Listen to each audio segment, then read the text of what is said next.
Hello and happy Wednesday. This is Grant Wiley from Worthington Publishing, here to bring you another Grant's Game Room game review.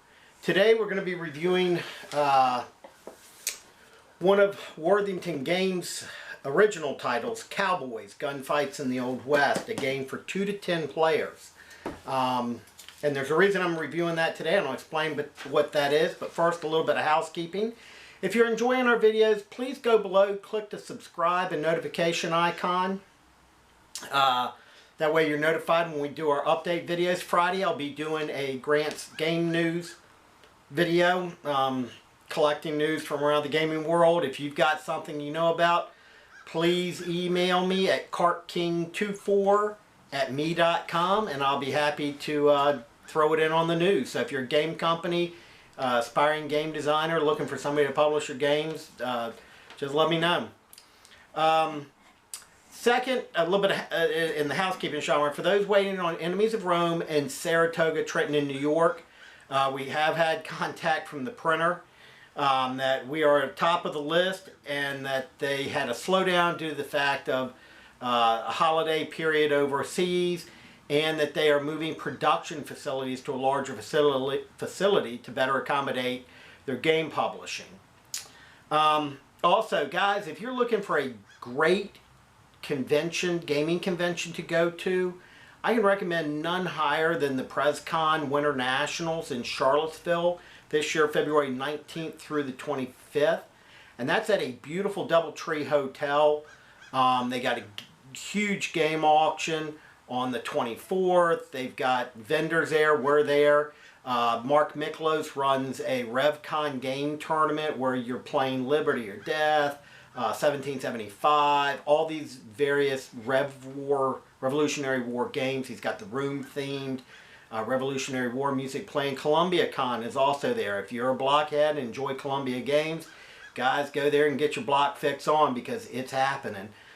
Grant Daglish is there. He's partners with Justin on this convention. They do a great job. Very, very family friendly. It's also a regional championship for Settlers of Catan. So if you're a Catan player, this is a regional championship. If you want to go for the world championship, this is a way to get there. The reason I'm doing, move that to the side. The reason I'm doing Cowboys, The Way of the Gun, is on Monday, this coming up Monday, October 23rd, we're going to be launching a Kickstarter campaign for Cowboys Rebranded. It's 10 years since we did this game. It's been sold out. It's one of our most popular titles, and we wanted to give it a fresh face. As I've talked about before, we're doing a game next year called Apache or Cochise. It's on the Plains Indians Wars. It follows this format with updated cards, the Indians thrown in, hidden movement, and things of that nature. So I'll explain a little bit more about that. You can watch the video over on Kickstarter. On Monday when I do my game review, I'll post a link there and you can jump in on that. So let's go into Cowboys. This was a very personal design for me. I grew up watching all the Clint Eastwood Westerns. I am a huge Westerns fan. I get my 3 p.m. to 4 p.m. fix of The Rifleman just about every day if I'm home. After that, it's Wagon Train with Old Ward Bond, a buddy of John Wayne. But I was a fan of cowboy movies, Old West. And I wanted to do a game on it, a role-playing miniature style game. Well, we ended up getting the miniature style, but not the role-playing aspect in here. Although there is some role-playing because you're playing some historic cowboys. I did a ton of research. Got paid an arm and a leg for a set of 3 books by James Horan, the Gunfighters, the Outlaws, and the Authentic Wild West. Got all kinds of information on weapons, the bad guys, the good guys, and all that. Gunfights they were involved with. Also, if you're a fan of the Old West and history, there's a 3-volume set by True West Magazine. Bob Bose Bell puts the gunfights in here, and some great pictures, great art, layouts, talks about the weapons, the history, the myth, and all that. So if you get a chance, check that out if you're a Cowboys fan or if you're interested in our upcoming game. I will tell you, and I'm going to explain the differences into what we got. This was original beautiful box art by, oh my gosh, I'm blanking. Because he did the, Gary Zobley. He has a painting hanging at the Alamo. This is Doc Holliday at the OK Corral. But you get a nice 12 by 11.5 by 9-inch box. You get a deck of playing cards. And these are standard playing cards, ace through ace. And the cards do random events in the game. Like here's a health card. Anyone, cowboy or townfolk, is not as badly wounded as first thought. You can raise their health by 1. And it can even be applied when somebody's dead at health 0. So it's kind of like they were knocked unconscious. Speed load allows you to quickly reload your weapon. You can play a fall card on an opponent. They fall, it takes them an action to get up. Townfolk, you play this card randomly and townfolk appear to aid you in whatever you're doing. Panic. So there's all these cards that take effect throughout the game. We had 26 scenarios in the original scenario book, and I'm going to pick through and grab that. Look, you get dice. As if any gamer doesn't have a ton of dice. But we did the scenario book in black and white in the form of an old dime novel from the Old West. And it gives you your scenario laid out, how the boards are laid out, which cowboy goes where. Your cowboys are stand-up counters. And they're rated 0, +1, +2. And a 0 cowboy is like a tenderfoot, somebody that ain't got no gunfight experience, while a +1 or a +2 is a more experienced gunfighter. Now we had Gary Zobley draw this art, and that is actually the Sundance Kid, patterned after Paul Newman, Robert Redford from Butch Cassidy and the Sundance Kid. A 0 adds no positive modifiers, while a +2 helps you shoot more accurately, things like that. So in the book, we give you all this, and we give you the scenario layouts. The first 2 scenarios, I'm going to be quite honest, were very weak. I wanted, and this was my stupid idea, I wanted to let players learn the game. Well, basically you put 2 guys in the middle of the board and they roll dice to see who shoots each other. Wasn't very inventive, wasn't very exciting, but it taught you the very basic mechanics. Bad move. Should have started with our first one, which is shootout at the OK Corral. You get 4 cowboys to a side.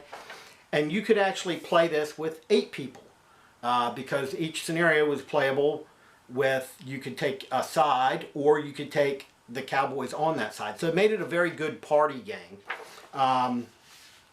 Played quickly. One of the problems with the original game, and we should have recognized it from the get-go, was it was a I go, you go. And these rules were some of our best rules, still some of our best rules. Full color, lots of graphics, not much writing. We tried to tell the rules in pictures to you. We showed movement, what all the things were. Huge movement example, huge front-facing, back-facing, because you know, you could back shoot somebody. Line of sight examples, gunfight examples. But one of the things we did in the original game was we had it go, I go, you go. I move all my cowboys, you move all your cowboys. Or, you know, I move my cowboys and shoot with my cowboys, you move and shoot with your cowboys. Shortly after we published the game, we came up with the chip pull mechanic. And how that worked was, for each cowboy in the game, you put a chit in a cup, and you drew that chit to see if that cowboy was active. Well, that's now the standard rules for Cowboys rebranded. So, guys, the game rates 6.2 on Board Game Geek, but if you read the reviews, most of them that came after our initial launch were much higher because they used the advanced rule, which is now the basic rule. So that's been updated. Also, as opposed to 2 to 10 players, Cowboys rebranded is going to be playable by 1 to 10 players. I've come up with a solitaire engine, very basic, very simple. You roll a die, it directs you what to do based on your proximity to opponents, move and fire. You know, it directs you. So you've got an engine to move the bad guys. Or if you're the bad guy, move the good guys. So it helps you there. You get these 10 Cowboys, you get them in 3 different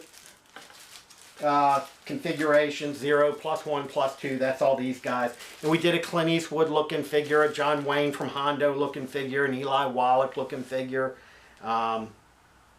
Just a number of cool different cowboy figures. In the game, what's a good cowboy game? Unless you got revolvers, shotguns, rifles,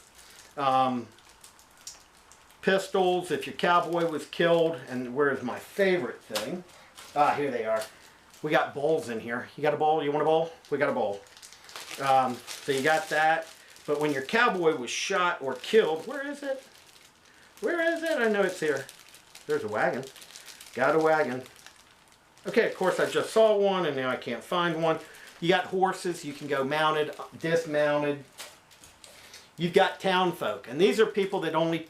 Your cowboys could normally take 4 hits and that was their movement. And depending on how many hits were rolled, depended on what happened to your cowboy. Here we go. But you had town folks. And the town folks, much like you would expect, didn't hang around real long. They would take 1 hit and skedaddle. But we got a dead cowboy marker. I don't know how that's showing up. But you show the, lay this in the street with whatever weapons your cowboy had when he got shot and killed.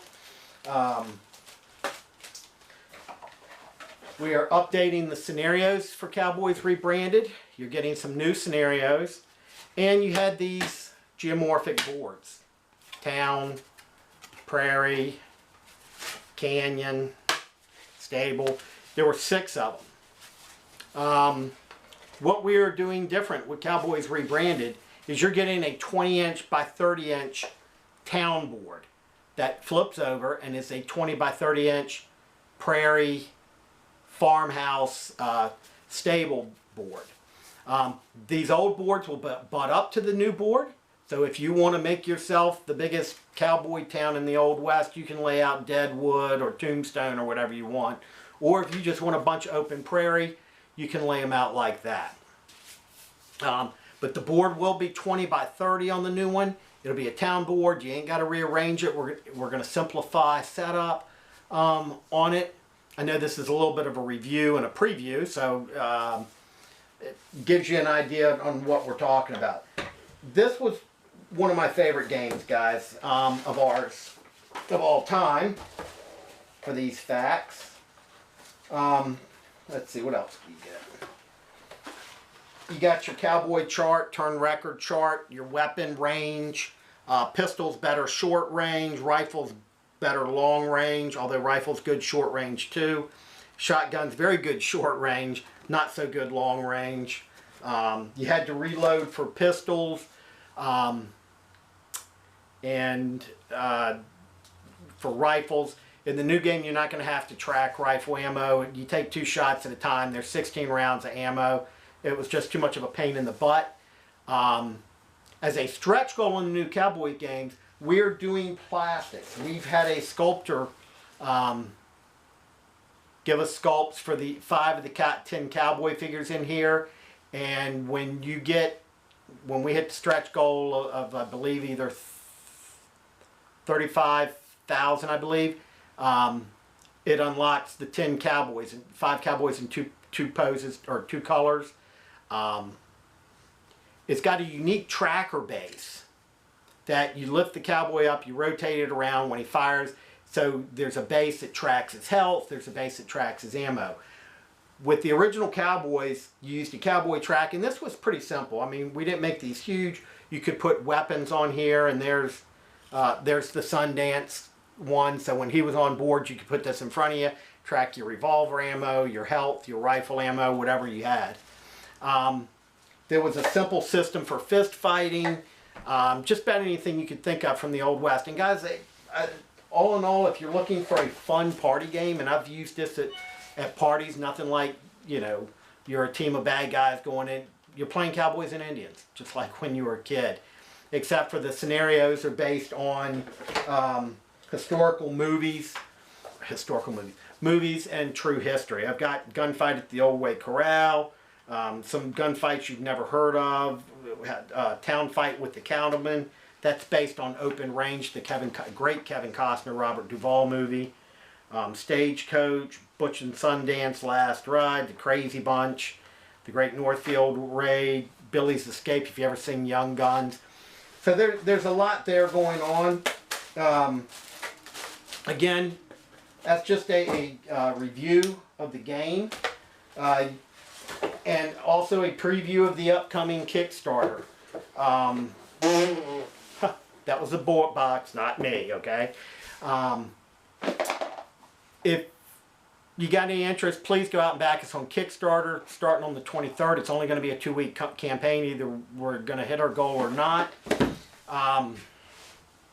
I have I did my review of Fire in the Lake, and I have just gotten a brand new copy of Falling Sky.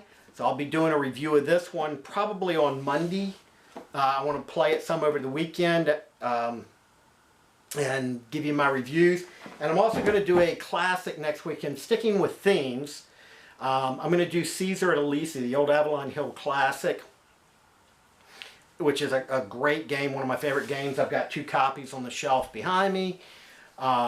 So we'll be looking at the Falling Sky, which is the campaign. And then we'll be doing Caesar at Elysia. And then after that, sticking with the true campaign, we will do our game, which is Caesar's Gallic War, which has been long out of print. However, we are trying to talk to the designer, Daniel Berger, about doing an update on that. Guys, that's about it for me. Thanks for viewing. If you've got any questions, please send them to me. Go below, click to subscribe, the notification icon so you're notified. Please visit our website, worthingtonpublishing.com. But more importantly than all of that, play a game, have a happy gaming day, and see you next time.